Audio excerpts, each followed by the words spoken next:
sploh v tem krščanskem svetu, imamo kdajkrat kar malo respekta do tega, da bi imeli obilje. Tako da vidimo, da je denar dobra stvar na koncu, če ga dobro uporabimo. In ta žepnina se mi zdi pomembno, da je po eni strani brezpogojna. Da nekaj, ko si zaželiš, daš na spisek in potem res vidiš čez 3 mesece, če spet to res potrebuješ in takrat kupiš, je to super stvar.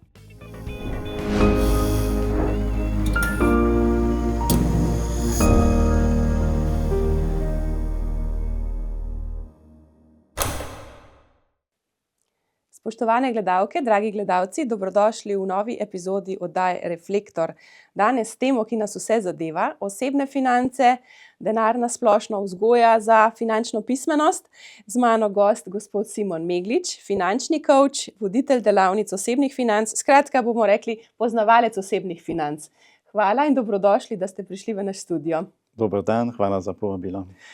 Ko govorimo o denarju, o financah, verjetno vsak izmed nas takoj pomisli po eni strani na to, kako je, če je denarja dovolj ali pa če ga je celo veliko, po drugi strani pa na to, da je hudo, če ga ni, a ne. Skratka, nekako denar vedno povezujemo z besedo obilje. Pa me najprej zanima, kaj za vas pomeni obilje, čisto in osebno in v splošnem smislu. A je to vezano vedno samo na denar ali tudi na kakšne druge stvari? Kako vi gledate na obilje? Ja, obilje je zelo splošna beseda po eni strani, in pomeni zadostnost, zadosti nečesa. Tako da tudi v finančnem smislu, pomeni to, da imam zadosti za nek življenjski slog, recimo, ki ga želim ali pa imam. Tako da lahko rečem, trenutno sem v obilju, imam res vse, kar si želim, kar si želim privoščiti, kar potrebujem za življenje, zato da lahko živim normalno, tako kot je zame trenutno normalno. Hkrati je ta obilje lahko tudi ena taka beseda za prihodnost, kot nek cilj. Je pa lahko neka višja stopnja obsega sredstev, imetja, možnosti, ki se jih lahko privoščim. To je pa lahko kot ciljno obilje, ker je tudi okej, da ga imamo. Drugače pa beseda obilje meni tudi všeč, ker jo na raznih teh delavnicah izpostavim in jih vprašam udeležence, kaj si ob tem mislijo, kaj občutijo ob tej besedi. In takrat vidimo tudi različne odzive. Nekateri so zelo tako, wow, fajn, to je nekaj dobrega, se pa pojavijo tudi kakšne zadržki glede tega. To je pa že mogoče malo preveč, to pa ni več tako dobro, to je pa že malo škodljiv lahko. Sploh v tem krščanskem svetu, imamo kdajkrat kar malo respekta do tega, da bi imeli obilje. A to že pomeni preveč? Ne, saj to ne pomeni preveč. To pomeni, da imam zadosti, kakor sva rekla. Super, temu ste odprl.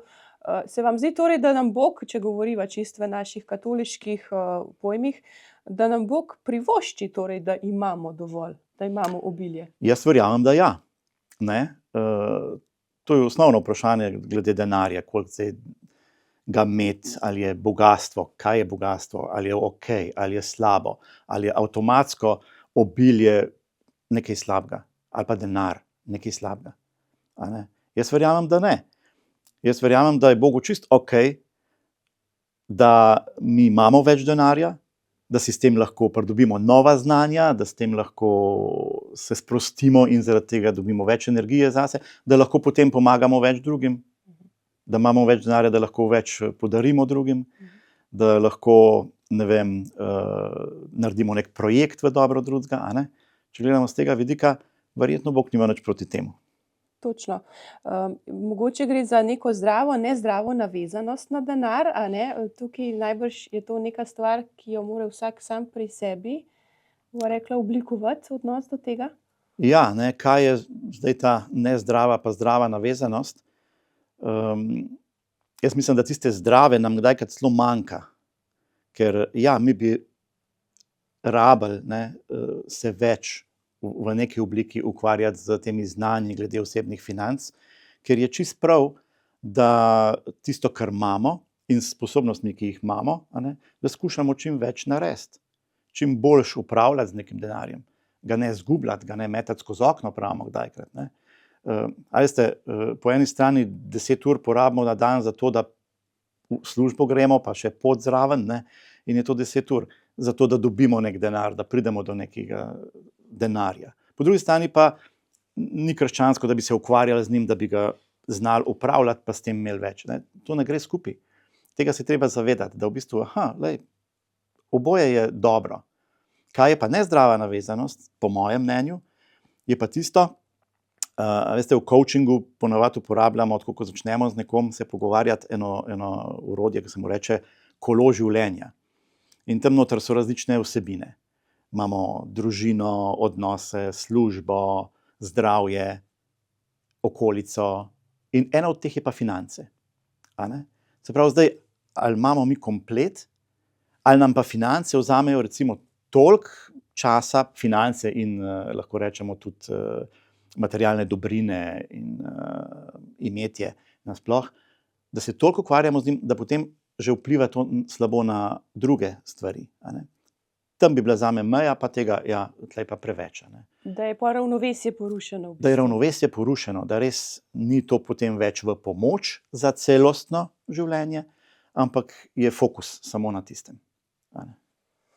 Ko ste govorili, da bi mogli več v bistvu se ukvarjati s tem, tudi s financami, s tem, kako potem to, kar imamo, dati tudi v dobro, v uporabo drugim, mi je prišla na misel recimo prilika o talentih, ki sicer jo razlagamo tudi potem kot talenti, kot tisto, kar imamo dobrega v sebi, ampak v primarnem smislu talenti v Svetem pismu pa pomenijo denar, torej in Bog je, v skrbnik je naročil tistemu, ki ima 5, vsem je dal talente, enemu 5, enemu 2, enemu 1, in je pohvalil tistega, ki jih je 5 vzel, šel z njimi trgovati in si pridobil 5 drugih. Se pravi, v Svetem pismu nekako nakazano, da lahko trgujemo tudi oziroma pridobimo za dobro, potem nekaj, kar nam je dano.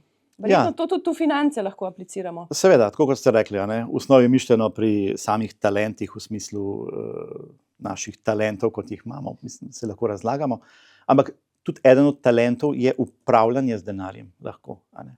Saj mogoče res nekdo nima te sposobnosti, da bi lahko šel študirati te vsebine, da bi mu bile številke res toliko blizu, lahko da nekdo tudi ni. Ampak jaz verjamem, da večina ljudi nas pa je sposobnih to početi, če bi to vzeli kot naš cilj, kot neko pozitivno stvar, ki jo v življenju lahko delamo in da nam res je to v korist, nam in drugim, da nekaj časa pa tudi vložimo v to in da res počnemo. In če nekaj imamo, da lahko iz tega naredimo nekaj več, sigurno s tem ni nekaj slabega, ker potem naprej se lahko s tem odločamo, kaj bomo naredili in kaj bomo dobrega naredili. Ta blokada je kdajkrat tudi recimo pri teh študentih, ki jih imam zdaj, pa jim dam potem primer, če bi pa imeli 10 milijonov evrov, ogromna številka, taka, da si jo sploh mogoče kdo ne zna predstavljati, kaj bi lahko dobrega naredil s tem?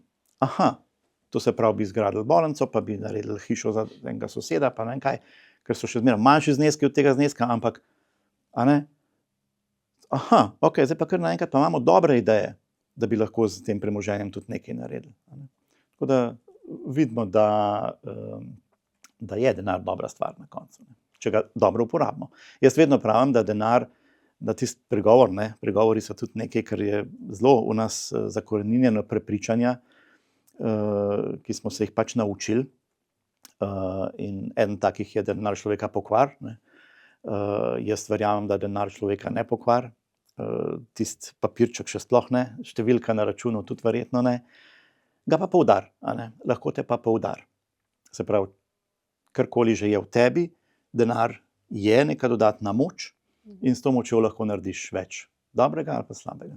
Če govorimo o finančni pismenosti, kaj v bistvu ta zapletena, mogoče komu zapletena besedna zveza pravzaprav sploh pomeni? Saj tudi nima enoznačnega odgovora, ampak v osnovi pomeni to, da mi poznamo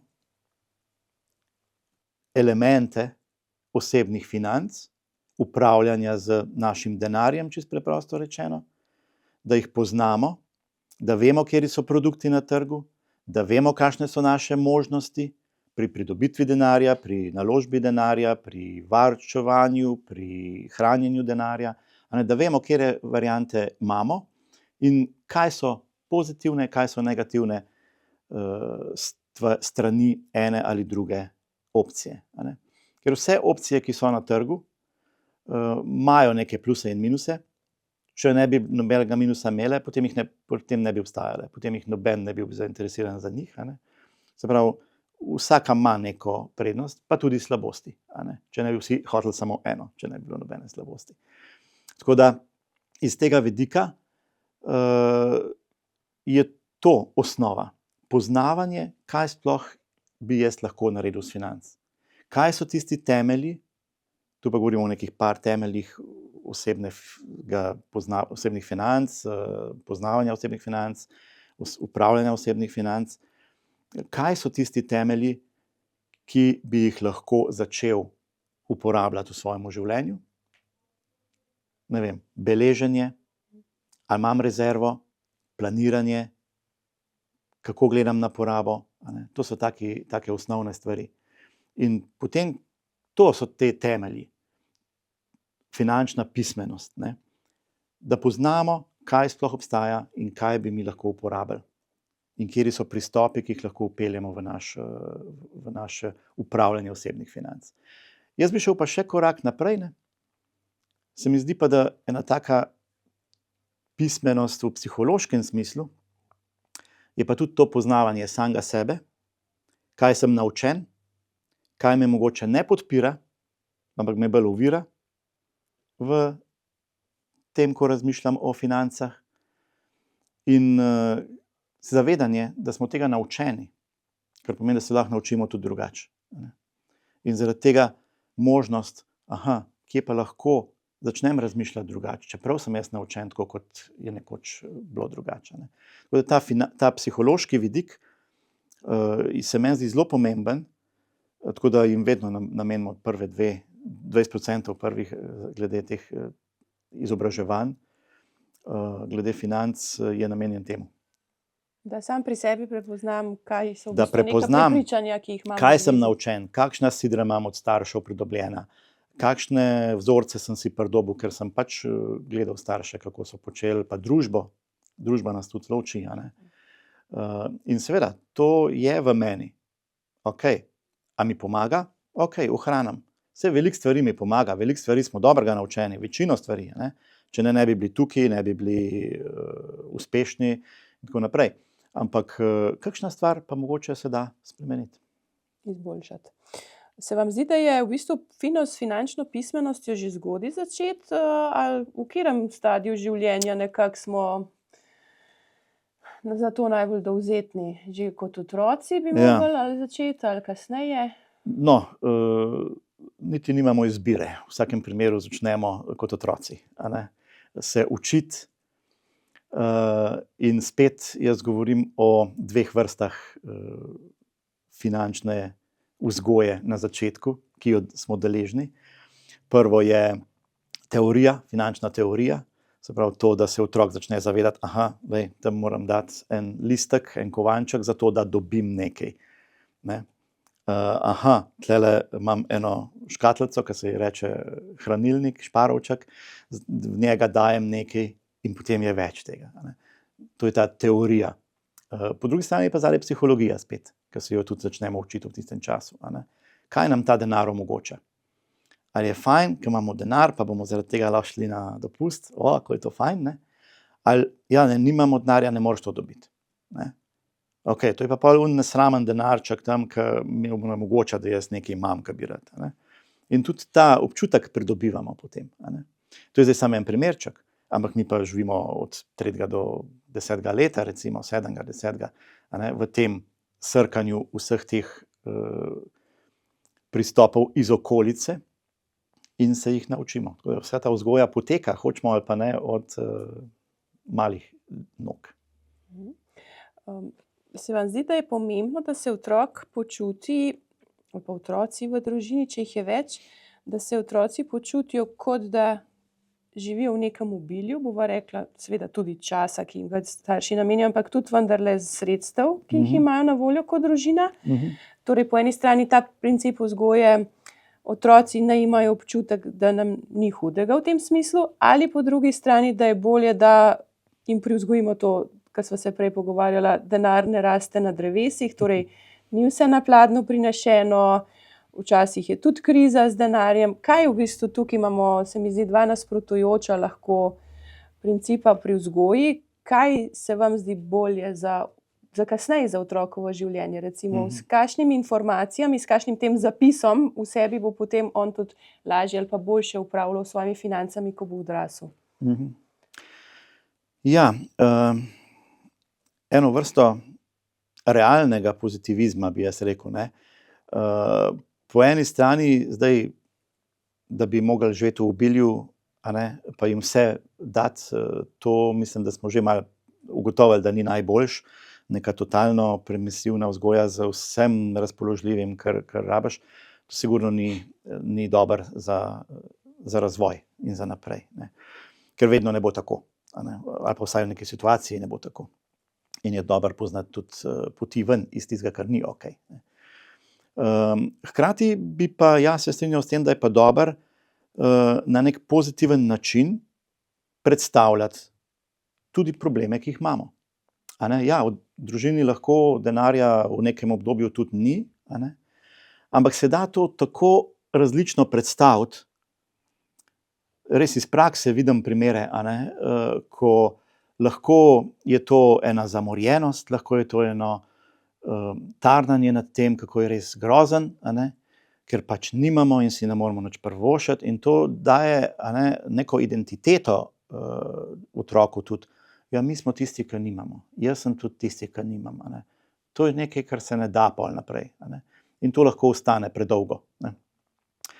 Tako da tudi, če je sredstev v določenem obdobju manj, se da na lep način, na lepši način povedati, trenutno tega ni, ampak veš, saj pride, enkrat je, enkrat ni, saj se bomo naučili kakšno stvar, kako bomo pa prišli do boljšega, pa da bomo čez eno leto pa imeli, da bomo lahko pa še na en dopust dodaten šli. Mogoče bomo pa malo prešparali, pa bomo se dol usedli pa pogledali, kaj bomo naredili, a ne. Ta občutek je lahko pri istih prihodkih, v isti družini, z istim številom otrok, z istimi prihodki, je lahko zelo različen pristop govora o tem in posledično že drugačno dojemanje strani otroka, a ne. In ja, jaz sem pristaš tega, da dobi neko pozitivno noto glede financ. Tudi če jih ni v nekem momentu, ampak okej, vem pa, da obstajajo možnosti, kako priti do tja. Lej, so primeri, ko so pa ljudje prišli do tja, da se tetica vzpostavlja, da se otroke usmerja tudi v recimo te finančne vsebine, a ne. Ulej, se ti boš pa šel v kakšen tečaj, v šoli imate recimo ta dodatni pouk, kako se reče, dodatne predmete iz naslova osebnih financ, v nekaterih šolah so, a ne. Ali pa, ne vem, bomo kakšno knjigo prebrali. Med počitnicami so kakšni tečaji, tako, ja. Tudi nekateri organizirajo prav te šole, male šole za otroke, a ne. Mogoče, boš pa tam šel, boš se naučil nekaj, lej, boš lahko še boljše upravljal, a ne. Prav to je usmerjanje v to, da se da, ne v to, da tako je in nič ne moremo in smo reveži. Torej, če dava čisto recimo primer, družina, ne vem, v nekem trenutku zaradi nekih zunanjih razlogov ni v najboljšem finančnem stanju, da nismo zamorjeni, žalostni, ker ne moremo na potovanje, tako kot grejo vsi sošolci, sošolke, ampak rečemo, bomo se pa doma luštno imeli, bomo tole počeli, a ne. Zdaj bomo vsi malo mogoče v šparovčka dajali, tako kot ste prej rekli, a ne, zato da pa mogoče potem čez par mesecev pa gremo nekam za čez vikend, a ne, in tako. Ja, tlele je spet, a ne, že tudi vsaka od teh elementov življenja, da rečem, pa standarda, je naučena, kaj je zdaj okej, kaj je že malo, da nimam, kaj je že preveč, a ne. In tako, kot ste rekli, pa ne bomo mogli letos iti tako kot vsi ostali. A res vsi ostali kot prvo, a ne. Ampak če to govorimo o tem, da je na dopust, se pa gre, letos še za dopust ne bomo imeli, to je grozen. Ne? Če pa rečemo, sej, letos bomo šli pa za dopust tam v eno kočo, ki bo res poceni nas lahko prišlo, kot starši bomo že zorganizirali, a ne? Ampak za njih bo pa to poseben event, dogodek, ki ga bomo naredili in bodo lahko tam mogoče še z 2 družincami zraven in bo to še kakšna aktivnost, kako se kaj naredi iz vej v gozdu, iz kamnov, kakšna poslikava zraven, še kdo kaj nauči. Pa to Še bo boljša pustolovščina. še večja pustolovščina na koncu, vse stvar, kako bo predstavljeno. A ne? Tudi ne vem, se ne moramo privoščiti novih oblek. Zdaj boš mogel pač nositi tele od bratranca tam, ki mu so glih prevelike, recimo. A ne? Če mu na ta način rekli, je to tako, grozen, koliko sem revež, zdaj bom še ponošene cune mogel nositi. Ne? Če mu pa rečemo, veš, da bomo vzeli od njega, kaj ne bomo prevelik, se je čist dober, pa se to, še ekološki smo zraven, a ni to fajn, da imamo te opcije, pa mi imamo še tukaj, ki jih lahko pa drugim damo, tudi mi smo taki, še naprej lahko damo, toliko imamo, ne? Pa bo zadaj ista finančna situacija. Ne? Ampak dejstvo je, da smo tudi mi kot odrasli že naučeni tega načina razmišljanja in zato moramo najprej pri sebi narediti ta preskok. A ne? Jaz sem bil res naučen na ta način razmišljati, ampak a je to dobro zame, a je to dobro podajati naprej mojim otrokom. A ne? In vedno imam možnost, da danes sem naučen, ampak od danes naprej se lahko naučim drugače, če vidim, da mi nekaj ne podpira. Tudi, če sem recimo odraščal v nekem relativnem pomanjkanju, da tako rečeva, marsikakšna generacija, recimo zdaj živimo, bomo rekli, v povprečju, kar v dobrih, a ne, hvala Bogu, razmerah, stabilnih, miru in tako naprej, se pravi, relativno, ampak recimo imamo boljši standard v povprečju, kot so ga imele generacije pred nami, a ne. To so pač verjetno neki prevzgojeni pol pa naučeni vzorci, tudi starejših generacij ali pa ki ostajajo v človeku, a ne? Ali pa celo v celotni generaciji, ne vem. Ja. Če pomislim na kakšne starejše ljudi, ki razlagajo, ne vem, pri nas je bilo pa meso samo enkrat na teden, ali pa ne vem, smo mogli res na vsako drobtinico paziti in tako, ne. To so neke stvari, ki verjetno v človeku se zelo globoko zapišejo, a je težko potem te vzorce premagati oziroma iti naprej drugače. To, kar vi govorite, da se lahko odnaučimo nekega načina razmišljanja in ponovno priučimo drugačnega. No, jaz bi rekel, da jih je zelo lahko spremeniti. Če se jih enkrat zavedamo, se zavedamo te naučenosti in se zavedamo, da se jih lahko naučimo drugače naprej. Je pa zelo težko priti do tega, da sploh začnem razmišljati o tem. Ker je to nekaj toliko naravnega, toliko normalnega, da o tem se ne razmišlja. Zaradi tega jaz pravim velikokrat, kar se financ tiče, konkretno, da je zelo pomemben se o tem pogovarjati. Mi smo zrasli gor še v obdobju, ko se je zelo malo pogovarjalo o tem. Danes se mogoče majhen več, ali pa se v določenih krogih, spet v določenih ne. Ampak pogovarjanje o financah je uporabno, koristno tudi za nas, tudi za mene, ker se veliko s tem ukvarjam, ampak še vedno, s tem, ko se pogovarjam z enim, z drugim, s tretjim, tudi z udeleženci, marsikdaj pridejo s kakšno novo informacijo. S tem dobivamo še več informacij. In če se bomo mi pogovarjali o tem, katere so pa v tebi prepričanja, ki ti ne pomagajo glede financ, potem boš mogoče o tem začel razmišljati. Boš rekel, se res, jaz sem od nekdaj že razmišljal, ampak to je res. Na koncu skoraj zaključiš, ampak to je res, da denar ne raste na drevesih, ste rekli prej. A res ne raste na drevesih? Mogoče na teh zelenih listovcih, iglavcih res ne, ampak kaj je od zadaj? Od zadaj je, denar je ni kar dovolj, denar ne prihaja kar sam od sebe, tam, da bi kar zrasel. Od zadaj je ta občutek, denarja ni kar ne vem koliko. To meni korist, če si skozi dopovedujem, da denarja ni na tem svetu. A bom potem si upal iti v posel, recimo, pa začel nekaj prodajati, če sem prepričan, da noben na tem svetu nima denarja. Kaj šele, da bo kupoval moje produkte ali pa moje storitve. Ampak potem, ko grem v to, potem, ko vidim druge, kaj počnejo, potem vidim, da kar denar je. Pri nekaterih je. Vsi ga res nimajo. A ne? Vsi ga nimajo v nekem trenutku. Vsi ga nimajo za vse storitve.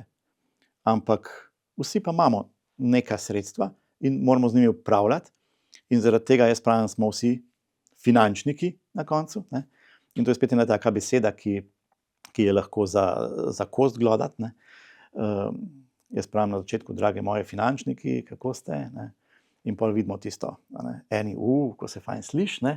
Ta drug prav, ne še. Se vidite eno zavoro pod tem, ampak kaj, dejansko smo. Ne? Če smo mi odrasli, pravilno sposobni, pol imamo svoje prihodke, svoje davke, svoje upravljanje z financami. Tako da v nekem smislu smo avtomatsko finančniki. Zdaj samo vprašanje, koliko se v to poglabljamo, koliko se tega res naučimo tudi na nove načine. To je pa lahko skozi izobraževanje, ali pa skozi pogovarjanje, ali pa skozi iskanje samostojno po literaturi. Tako da opcije imamo itak danes zelo velike. In če bi sami sebe okarakterizirali za nekoga, ki nima veliko pojma o tem, priporočate, da se začnemo izobraževati na tem področju, verjetno, da se izboljšamo v tem? Vedno se je dobro izboljšati. Ne? Tudi če si že dober, imaš vedno možnosti za naprej, za še kakšno dodatno korak narediti. Tako da, ko sva govorila prej o finančni pismenosti, jaz bi rekel, neke popolne finančne pismenosti ni, da bi jaz zdaj vse poznal. Niti jaz, niti podrazno ne poznam vseh detajlov. Jaz se ukvarjam s temi temelji osebnih financ, kjer hočemo ljudi prebuditi sploh od tega, da se ne ukvarjaš v to, da se ukvarjaš. Če pa hočemo neko specifiko iti, ne vem, nalaganja v te online produkte in tako naprej, s tistim se ne ukvarjam, recimo, ne vem. Ne? Tako da gre za neko stopno, ja, do kje hočem iti. Vedno se pa da nekaj naučiti. In ja, predvsem pa, če se ne ukvarjam s tem, ali pa da imam občutek, da se nič ne da, da sem to naučen, ali pa da itak je tako, kakor je, ni tako, kakor je. A poznate ljudi, ki so enkrat živeli nekako, pa so se odločili drugače, pa so potem šli v drugo pot. Pa so recimo postali uspešni. Ja, ampak poznamo pa enega, ki je pa propadel pol. Ja, v redu, a pa ga poznaš točno, veš, kaj je počel, a je imel rezervo, a je imel plan dober, a je vedel, kaj hoče, ali je se pripravljal na to dolg. Tega ne poznamo vzadej. In pol seveda nam ostane samo tisto, to je nevaren, bolj varen je, da sem tam, kjer sem. To je pa tista klasična psihološka cona udobja, tam, kjer sem, pravimo, tudi če smo do kolen v blatu, je fajn, da ostanemo tam, kjer smo samo do kolen, ker če se premaknemo, bi lahko šlo do bokov. Pa tudi to nam je varno, udobno, to poznamo. To poznamo, tako, to poznamo, tam smo domači in je to najbolj lahko tudi vzdrževati. Če si predstavljamo eno družino z več otroki, otroci seveda potrebujejo tudi neke svoje evre za to, da nekako upravljajo z njimi, priporočate, da se otrokom daje žepnino, in pod vprašanja, kdaj, kako, na kakšen način, kakšne naj bodo te vsote? No, žepnina, ja, je eden od tistih inštrumentov za učenje otrok o financah. Tam nekje po 10. letu, recimo. In ta žepnina naj bi bila res namenjena učenju o financah, stiku z financami. Se pravi, da se učiš, da nekaj imaš in da moraš s tistim nekaj narediti, oziroma lahko nekaj narediš. Da imaš izbiro, lahko varčuješ, lahko porabiš. Lahko varčuješ za neko večjo stvar, lahko kupuješ več manjših, ne moreš pa imeti obojega. In ta žepnina se mi zdi pomembno, da je po eni strani brezpogojna. Ne, da je vezana na nekaj, če boš naredil. Se pravi, to so opravila, ki jih ima, so itak ne bi bila določena tako v družini in kaj ima kdo za narediti, to ni vezano na to plačilo. Ja. Tudi ne na nek uspeh. Okay, če boš odličen, boš pa imel žepnino toliko, če ne pa ne toliko, če ne pa sploh ne bi vezal na to. Ker to je že potem vezano na nek uspeh. ta žepnina ne bi res bila ne prevelika, lahko so manjši zneski, res majhni, ne da si zdaj starši morajo spet prvošiti, dati otroku 50 evrov, samo zato, da bo imel več ali pa toliko, kar sošolc, če slučajno ima toliko, ne vem. Ampak zadosti je manjši znesek. Ampak s tistim zneskom, na tisti znesek pa da se veže neka odgovornost. Se pravi, ok, ti boš zdaj dobival sam neki znesek, ampak zaradi tega boš pa zdaj sam se odločil o tem, ali boš si kupil neke dodatne sladkarije, če v družini kupujejo sladkarije, ali pa neko drugo stvar, ki jo otrok takrat želi. Ok, smo navajeni, da kadar gremo na morje, takrat vedno kupimo še kakšno igračo zraven za spomin in tako. Ok, od zdaj naprej boš imel pa vsak mesec žepnino in jo lahko hraniš, da si boš pa sam kupil takrat, če boš hotel. Lahko pa vsak mesec porabiš za eno mini igračko, za ene nalepkice, ne vem kaj, ampak potem pa seveda takrat ne bo. Sprav, da vežemo na nekaj, kar je potem on odgovoren, da se odloča, ali bo to sprovedel ali ne. Seveda z eno jasno dogovorom tudi vnaprej, da pa ta žepnina je pa vseeno vezana na to, da se ne porablja za nekaj škodljivega, da rečemo. In da si v tem primeru starši pa imajo pravico, ker je to le njihov denar, da oni zaslužijo, da v tem primeru pa imajo pravico, da ga vzamejo. Zelo fajn je tudi, če se z otrokom kar enostavno naprej pogovorimo, ja, tvoj je, na razpolago ti je, ampak je pa fajn, da nam poveš, kaj boš z njim kupil, kaj si želiš kupiti, da lahko sam še ti žegan dava, da je tudi ok ta stvar. Tako da to bi lahko predlagal, recimo. Se vam zdi, da mora žepnina potem, recimo, če je več sorojencev, se razlikovati glede na starost, verjetno z višjo starostjo otroka malo povišujemo? Ja, znesek, seveda, verjetno višji znesek, pa tudi več teh samostojnih odločitev potem vezanih na njih. Kako recimo otroke lahko vključimo v načrtovanje družinskih stroškov, če govoriva tudi o nekem začetku finančne pismenosti v otroštvu? Zdaj sva malo žepnino, ste rekel, to je en izmed sredstev, kako lahko otroke začnemo učiti o denarju. Kaj pa recimo, če družina načrtuje nek večji strošek, ne vem, prenovo kakšnega prostora v hiši, ali dopust, ali pač ne vem, karkoli, nakup kužka, ne vem. Tako. Ja, zelo koristno, da se vključi otroka, da se zraven pri mizi dol usede, ko se pogovarjamo o tem, kaj bomo zdaj dali preč, zato da bomo prišli do tega, recimo, če je treba kaj dati preč, oziroma iz katerega vira bomo zdaj to naredili, na kakšen način bomo se to lotili, sploh tam potem 10 do 15. Da po eni strani posluša, s tem vidi, da ko se nekaj loti, takrat se tega loti tako profesionalno, rečem, strokovno, pogledamo zadeve, ne tisto, se bo že, ne vemo, kaj bo. En odlomek iz Svetega pisma tudi dobro pravi, kdo se ne usede najprej in ne preračuna, če bo imel, da bo zgradil do konca. Pameten mož to naredi. Se pravi, naredimo nek plan, pogledamo in s tem bo tudi on vedel, če bom jaz nekaj hotel, bo rekel, če boš še za to narediti plan. Ok, kako bi pa ti prišel do tega? Ja, tudi konec koncev, da otroku samemu planiramo res kakšne zadeve, ki si jih sam želi večje. Vem, lahko si želi neko igračo, danes so tudi igrače že lahko zelo velikih zneskov, ampak v redu, lahko si želi igračo 1000 evrov zaradi mene.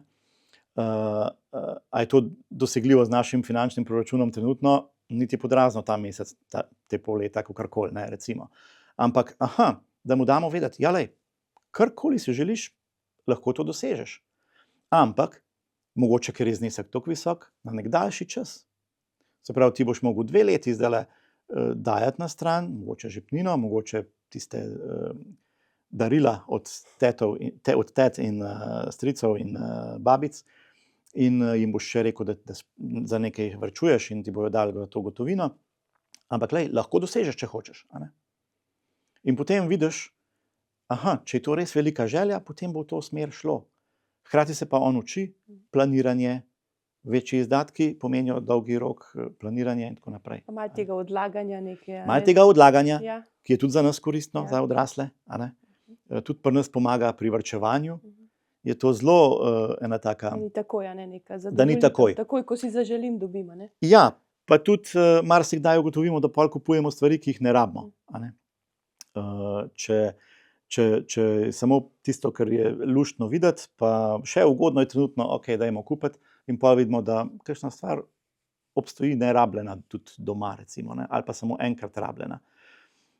Tako da, ja, tlele je eno tako pravilo pri varčevanju, recimo, ki ga jaz rad poudarjam. Dajte si na spisek želja stvari, ki jih rabite. Ok, če rabim neko novo orodje za tam na vrt, ne? Ok, ne da ga zdaj takoj kupim, ker ga glih vidim, ampak si ga dam na spisek, če bom čez 3 mesece še želel ga imeti, ga bom si kupil, če ne, vidim, da je bila to bolj želja za enkrat, ker ga vmes niti enkrat nisem pogrešal, da bi ga imel, ne? To zelo mogoče ga pa res še ne rabim, ne? In pol vidimo, da z tega spiska kar veliko stvari gre dol, odpade, jih res ne rabim. Tiste, ki jih pa res si želim, jih pa potem tudi brez problema kupim. Lahko kupim tudi boljšo kvaliteto, tudi za majhen višjo ceno kot minimalno, ki se jo da dobiti lahko, a ne? Ampak še zmeraj porabim veliko manj, kot če bi cel tisti spisek nakupil, pa ga ne uporabljal potem. Prej ste rekli, da žepnine ne bi vezali oziroma pogojevali z nekim, a ne, opravilom ali pa z neko uslugo, ki jo mora otrok narediti. Me pa zanima, kaj pa v primeru, kakšno je vaše mnenje, v primeru, da recimo otrok poškoduje z pač nepravilnim ravnanjem oziroma zavestno poškoduje neko svojo stvar, recimo, a ne, in je ta stvar potem potrebna popravila. A je v tem primeru prav, da on prispeva recimo k temu popravilu ali pa k nakupu nove, če je bilo to iz neke, bova rekla, objestnosti povzročeno? Ja, vprašanje zelo individualno spet pa, a je to prvič, a je to Ali pa otroci recimo zelo radi namerno. izgubljajo stvari, a ne? Izgubljajo stvari, Ko ta tretjič izgubi ja. bundo, a ne, zato ker jo je pač Ja. pozabil v šoli ali pa na Ja, avtobusu, a je prav, da potem naslednjič pa pol za ta četrtek jo je treba spet kupiti pa malo prispevati zraven. Lahko. Morda je to Lahko mu s tudi tem lekcija, malo a ne? stimuliramo njegov Skrbnost. odnos do stvari, a ne. Ja, ampak odnos do stvari je spet, jaz mislim, da zelo pogojeno že z našo vzgojo prej, a ne. Pred denarjem. Že sam odnos do stvari, a ne. Ali tudi mamica zgubila dežnike naokrog, pa se temu smejemo, ali si rečemo, ojoj, kako se je moglo to narediti? Kaj pa, to pa ni dobro, zdaj moram pa naslednjič merkati, a ne. Spet pa ne pretiravati v to smer, a ne. Da smo pa potem čist navezani na tisto, a ne. Ker pa se tudi to prevzgojimo, a ne. Vsako stvar je treba fejst paziti, a ne. Z tega nastajamo potem različne osebnosti kot odrasli tudi, a ne. Eni smo bolj hrčki, pravimo, bolj varčujemo, bi vse pošparali, bi vse merkali. Eni pa zapravo vse, kar vidijo, no, če se da v minus, gremo pa še v minus, ne. Smo pa v tem duhu, tako da, kaj pa najboljše, ne. Najboljše je pa seveda Neka srednja upravljati pot, na pravi način, se privoščiti in hkrati paziti na stvari in jih imeti pod kontrolo in imeti svojo rezervo, recimo. Saj ste že omenili, a ne, se pravi, da smo kot neki dobri oskrbniki, zmerni, Dobri verjetno oskrbniki, ja. premišljeni, a ne, da modro načrtujemo tudi stvari. Kako komentirate, v Korinčanu piše, Bog ljubi veselega darovalca. Kakšen je pomen dobrodelnosti, tega, da določen del svojih financ namenim tudi nečemu, kar ne bo meni osebno prineslo koristi, in hkrati kako to tudi privzgojiti v recimo družini? Ja, super. Darovanje, pomoč drugim, karkoli že, ne, je ena taka klasična komponenta, ne glede na to, ali smo v krščanskih ali nekrščanskih krogih, ampak prav ta osebno-finančna teorija, a ne, porabe, ima prav en delček vedno namenjen darovanju. A je to nek odstotek, a je to nek znesek, imamo nek namen. En delček je vedno namenjen darovanju tudi. Že čisto psihološko nam to daje en tak dober občutek, a ne. Normalno, pomagati drugemu je dobro, a ne, je dober občutek. Če nekomu nekaj narediš, je to vedno fajn občutek, a ne, čist z našega vidika tudi. Ampak po drugi strani je pa še ta vidik, se pravi, jaz imam toliko, da lahko še vedno darujem drugim. Že to ti daje en občutek, ok, zadost imam, še vedno lahko darujem nekaj drugim, a ne. In ta znesek je lahko, se pravi, lahko je to odstotek, lahko je znesek. Enkrat ena anekdota, mati Terezija je enkrat rekla, da na enem zboru nekih podjetnikov, da je treba darovati toliko, da te malo zaboli, da malo začutiš. Ne. In so pol dali še malo zraven. Sem rekla, okej. Tako da zdaj, ali dati toliko, da malo začutiš, da te malo boli, ne, da ni tisti res od viška, ne, pač, okej, vsak mesec mi ostane 1000 evrov, dobro, pa dam 10 evrov v puščico, recimo. Ne. Tega sploh ne čutim. Kaj To ne bo zabolelo. To ne bo zabolelo, ne, okej. Ali imeti nek procent fiksen, dogovorjen sam s sabo, ne, da gre v ta namen. In pol je bila ta anekdota v to smerna, da smo imeli eno moško srečanje na to temo denarja in pol je eden rekel prav, za Gorence je boljš, da je kar fiksen procent, ker zaboli hiter. To je bil pa majhen znesek. Ja, tako da darovanje je ena od postavk naše porabe, ki naj bi jo imeli, s tem naj bi malo prispevali tudi k dobremu drugih. Včasih se prebere v kakšnih člankih ali pa v kakšnih takih knjigah, ki se ukvarjajo s financami, da denar mora krožiti. Verjamete v to? Kako razlagate to? Ja, to je tako dvorezno, ne. Po eni strani to drži, res je, da moramo skrbeti za to, da ustrezno upravljamo z njim. Ne. To pa ne pomeni, da moramo vsega porabiti. Zdaj, v praksi se pa marsikdaj ta stavek rad uporablja za to, da imamo dovoljenje sami zase, da vse zapravimo. Ne. Ker denar mora krožiti, okej, zato ga pa nič nimamo. Ne gre za to. Ne. Gre pa res za to, ja, da ni pa dobro, da nam stoji, recimo. Ne. V Sloveniji imamo ta primer, ko velikokrat slišimo tudi po televiziji, kako velike zneske imamo Slovenci na depozitih. Ne. To je pa res denar, ki tam stoji. Ne. In sej banke zadaj že zagotavljajo, da kroži med drugimi akterji poslovnega sveta. Ne. Ampak ja, za nas je pa tisto res dokaj nekoristna stvar, izgublja vrednost skozi inflacijo in je škoda, če imamo res v tej obliki, ki smo jo pač navajeni. In to je vse evropski pojav. Sem ravno bral en članek, da je celoevropska akcija prav tega, da gremo zdaj v te individualne osebne račune, malo promoviranja tega, da bi navadni ljudje vsi vlagali tudi v kakšno delnico, v kakšen inštrument finančnega trga, da bi malo ta sredstva preusmerili iz teh, ki so res čist Fiksna na tekočem računu, recimo, stojijo tam. Tako, ja, in ali pa na obrestne mere, varčevalnem tudi za depozite so obrestne mere danes tako nizke, 1%, recimo. Vemo, da je inflacija že uradna je 3%, ne, pa še več se dražijo stvari. Tako da je res pomemben, da tista sredstva, ki so primerna za investiranje, niso vsa. Tisto, kar vemo, da bomo drugo leto porabili, tisti čisto v redu, da je tam na računu. Tisto, kar pa vemo, da 20 let ne bomo še rabili, ali pa imamo za čez 15 let v planu nekaj iz njih narediti, ali pa imamo res za penzijo šparamo, tisto pa res samo izgublja, če imamo na depozitnem računu. In je pa dobro z njimi začeti upravljati, ali pa nekoga dobiti, da bi začel upravljati. Neke smiselne naložbe in da se potem v neke smiselne, še vedno relativno varne naložbe. Da malo zakroži, pa oplemeniti. S tem recimo, da malo zaokroži, hkrati pa da oplemeniti se, da nam povrne neko vrednost. Ali pa jo ohrani vsaj. Še zadnje vprašanje. Ogromno nam trgovci oziroma ponudniki raznoraznih stvari in storitev ponujajo znižanj, razprodaj, akcij. V novembru Black Friday, recimo, in vse, kar je okrog njega. Že en mesec prej, pa še kasneje. Potem so že novoletne razprodaje, potem so sezonske in tako naprej. In to velja za gospodinjske aparate, oblačila, obutev, otroško opremo, vse, športno opremo, vse.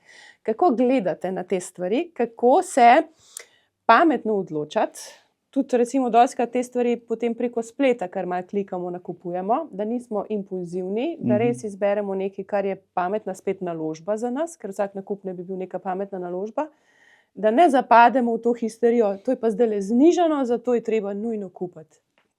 Ja, super, to, kot ste rekli. Ta črni petek je zdaj ena taka praznik skoraj ratal, ne. Veliko govora okrog tega, veliko reklam okrog tega.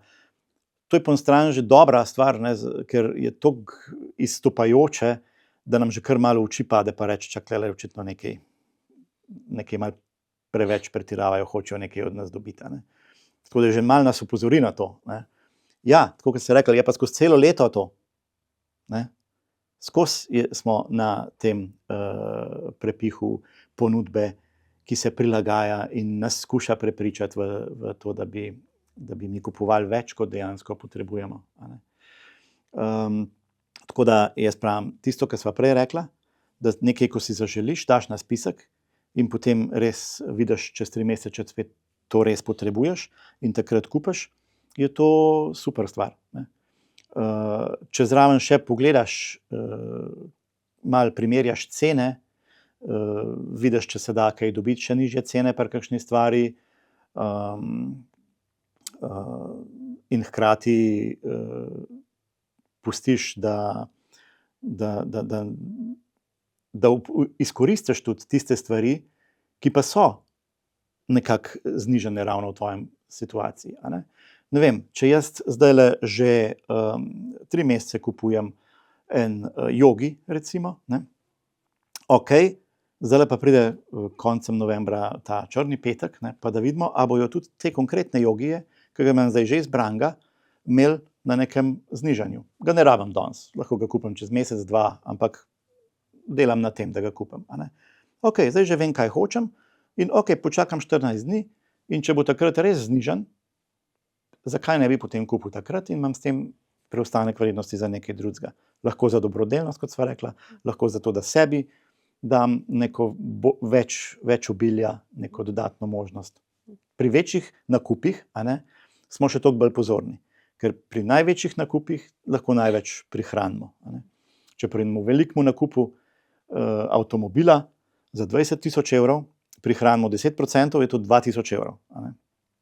Če bomo samo paštete v trgovini gledali, kdaj je tista akcija, ko je 20 centov cenejša, bomo težko prišli do 2.000 evrov v zelo dolgem času, a ne. Tako da vedno gledamo najprej tiste naše stroške, ki jih imamo, ki so veliki, pri tistih, da smo pozorni, da lahko največ prihranimo, in pa potem tiste, recimo, ki so ponavljajoči, a ne. Tisti tudi naberejo potem v enem letu kar precejšen znesek, a ne. Recimo največja položnica, ki jo imamo, a ne. A lahko kaj naredimo na tisti položnici, da zmanjšamo vrednost, ker če zmanjšamo za 20 evrov na mesec, je to 240 evrov na leto. Ponavljajoči stroški so lahko recimo tudi, kaj pa vem, karkoli je vezano na avto, recimo, ne, neke redne vzdrževalna dela, pa vse sorte. Ja, vse sorte. Tudi menjava gum Tako. je obvezen strošek, ampak se cene gibljejo od 40 do 60 evrov, recimo, ne. Ne vem, v mojem, tisto, kar jaz vem, da obstaja. Mogoče ima kdo še ceneje, mogoče kdo plačuje še dražje, a ne. Ampak ja, evo, zakaj ne? To je vsakoletno 2-kratno pravilo, če menjaš gume, je spet en znesek. In je potem, da zaključiva spet z enim pregovorom, kamen na kamen palača lahko s Kamen na časoma. kamen palača. To pa absolutno, ne. To pa je zelo dober pregovor tudi za investiranje. Se pravi, ko mi porabljamo naša sredstva, je dobro, da imamo neko preprostost tudi v sebi, ne. To je tudi zelo krščanska drža po eni strani, ne. In ja, jaz že nasploh svetujem vedno živeti malo pod svojimi zmožnostmi, a ne. Ne čisto na svojih zmožnostih. Seveda sploh ne čez svoje zmožnosti, a ne, da se nekje zakreditiram, grem v limite in tako naprej, to je sploh, hočemo čim prej to ukiniti, če že smo na tem, ne, pri kakšni stranki, zaradi tega, ker seveda to je tudi najdražje zadolževanje, ampak tudi ne čisto na nivoju, svojih zmožnosti, ampak malo pod. Ne?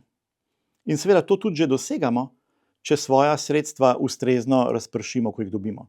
Če mi dobimo prihodke in vemo, 10% gre takoj na investicije na dolgi rok, 5% gre tam za neke donacije ali pa izobraževanja in donacije in take stvari, ne? S tem že živimo malo pod, ker nekaj gre vedno tudi v investiranje, recimo. In ja, če gre tisto majhno nekaj, vedno v investiranje, sva pri kamen na kamen palača in ta palača je res lahko bistveno večja, če je obdobje daljše. Tako da to je pri teh študentih najboljše, da se jim res čim prej to pove, da čim prej to sprejmejo tudi za svoje, ker če začnejo varčevati in bojo varčevali 30-40 let, je to ogromna dodana vrednost, kakor če začneš šele pri 45, ko imaš enkrat vse pokrite ostale življenjske situacije. Tako da je boljše probati živeti malo pod tistim, kar imaš prihodkov, zato da je nekaj vedno gre na ta varčevalni del, ki ni varčevanje v tem klasičnem obliku, ampak naložbene, ker je na dolgi rok. Če imamo mi dolgi rok, potem se vedno splača iti v neke take naložbe. In se da nekaj tega pri vsakih prihodkih, ker nimamo različnih, Tako. vedno se da najti verjetno neko tisto rezervico, ki jo lahko že naprej vlagamo oziroma. Ja, ne, mi učimo ponavadi tako, da prvih 10% gre za investicije. Naslednjih 10% gre zame. Kaj to pomeni? To pomeni, da si nekaj privoščim, da nekaj imam od tega življenja, od tega dela, ko nekaj pridobivam prihodke. Pol so pa večina gre potem za stroške, pa so pa še tisti manjši procenti. Ampak če vedno rečem, najprej gre 10% tja za investiranje, ker to je zame. To je tista zgodba o kokoški, ki nese zlata jajca. Ja, tisto ne bomo zaklali. Ker tisto skrbnik je baje zaklal tisto gosko, ker je hotel do več jajc v njej priti. Ne, tista je tam. Tista je zato, da nosi svoje prihodke, da nam zagotavlja nekaj v prihodnosti. Ali eno res veliko investicijo, ali neko dodatek k penziji, ali pa k plači v prihodnih poznejših letih. Recimo. Lahko bi prišla tukaj tudi do teme pasivnih prihodkov. Se pravi, nekaj, kar nam denar potem res dela za nas, nam daje nazaj neke obresti, dividende, donose. Skratka, možnosti je kar precej, a ne? Možnosti je ogromno potem, ko se enkrat lotimo. In obstajate finančni strokovnjaki, ki lahko tudi svetujete pri tem. Tudi to. Tako. Tudi to. Želiva najbrž oba vsem gledalcem, gledalkam, da bi bili dobri oskrbniki, da bi pametno upravljali. Ja, pa da bi tudi si to želeli, da bi najprej pozitivno gledali na to, da bi gledali na to, ne, spet moram zdaj se še s tem ukvarjati, a zdaj moram še to beležati, a zdaj si še to ne smem privoščiti, To niso dobre notranja stanja, v katerih ne bomo uživali in zaradi tega tudi ne bomo tega počeli potem na dolgi rok stalno. Mi moramo res pristopiti k temu in se zavedati, da je to dejstvo, da lahko pristopimo na ta način k temu. Da mi začnemo uživati v tem upravljanju z denarjem. Ker kaj mi to prinaša, če jaz upravljam denar? To mi prinaša več kontrole. To imamo radi. Več varnosti. To imamo tudi radi. Več možnosti v življenju. Da se bom lahko privoščil stvari, ki se drugače ne bi. In bom s tem sebi koristil, in če bom sebi koristil, bom sam boljši in bom še lažje druge naprej spet motiviral, jim pomagal, jih suportiral, otroke, ne vem, kogarkoli. Sprav, vse to bo meni pomagalo k temu. Zaradi tega uživam v tem in hočem še eno informacijo več. In se mi morajo oči zasvetiti ob tem, da bi želel nekaj narediti na tem področju glede svojih financ. Ker lahko. Velikokrat smo v situaciji, ali pa so stranke v situaciji, se nič ne da. Ja, tako je. Jaz se toliko imam, kaj pa naj, se še za stroške ni dosti. So situacije, ki so res finančno težke, z nizkimi stroški, samohranilke, z najemnino. Tam je res treba delati na tem, da se najprej vzpostavi drugačen sistem življenja in dela in prihodkov. A ne? Lahko je druga nepremičnina za živeti noter, lahko je druga služba, lahko je res neka izobrazba za to, da bo lahko nekaj drugega, karkoli. Ne? To so res tisti minimalci. Ampak, ko imamo pa enkrat povprečno slovensko plačo, ki je 1400 evrov neto, a ne? Tam se pa vedno da. Tam pa imam primere, ko so familijice z otroki, pa si ob takih plači tudi lepo splanirajo in živijo kredit zraven še za neko nepremičnino, ali pa prihranijo zadeve in stalno varčujejo in tako naprej. Tako da tam se pa vedno da. A ne?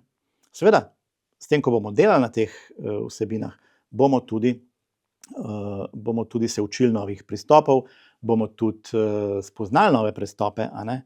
To velja tisto, kamorkoli daš fokus, tam dobiš nove ideje, a ne? Tam ti pridejo ideje. Ne, da ti pridejo, so ravno tako, samo vidiš jih, a ne? Zavedaš se jih in si rečeš, ok, še to lahko probam, še to lahko uporabim. Ok, gremo naprej. V veselem duhu, a ne, tisto. Hvala lepa za vse nasvete. V veselem duhu, evo, tudi zaključujemo to prijetno oddajo. Gotovo ste dobili en kup idej, tudi novih vzpodbud za vaše lastne finance, osebne, družinske in tako naprej. Želimo vam vse dobro, hvala za ogled, namenite nam kakšen komentar, všeček in srečno!